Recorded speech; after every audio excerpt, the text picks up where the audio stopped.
Strengthening Disability Advocacy Conference 2017, getting into gear for the NDIS journey.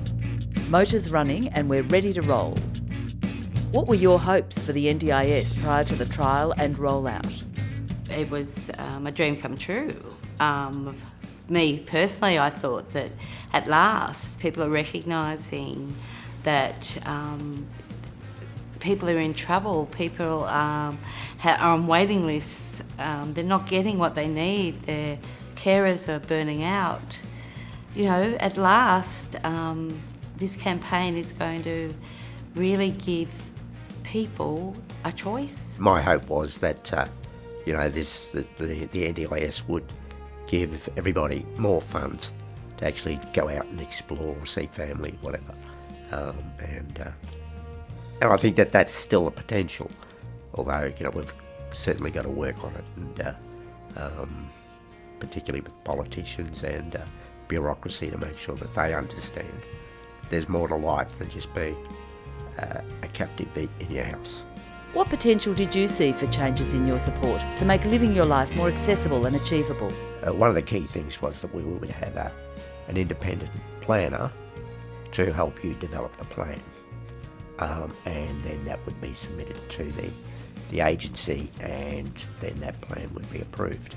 I felt like they were waiting for me to word something a certain way to give them a reason to knock us back. To my surprise, I had a young woman ring me up about intending to do about a half-hour interview. And she asked me a little bit about my disability and my needs and what I wanted to do for my plan, and it was then I started to realise that this was my plan. There's no independent community planner coming out to see me. Sometimes you'll go with participants to planning meetings and the planners, really understanding and all of this sort of stuff, and other times you'll have planners that they don't have that understanding. They're not very personable. It's this is all we can do. But a lot of people who've been institutionalised for many years, whether it's in their home or within a residential facility, don't know their options, and so they need an experienced person to help them go through that. I feel it all came down to the dollars with the planners.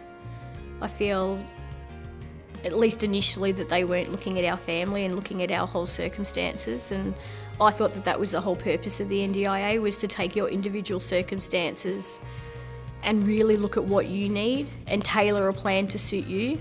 People don't know what their plan means. It's written in a way that, well, what is this? What does this all mean? And then you can't actually ring and talk to them about what it means. Strengthening Disability Advocacy Conference 2017, getting into gear for the NDIS journey.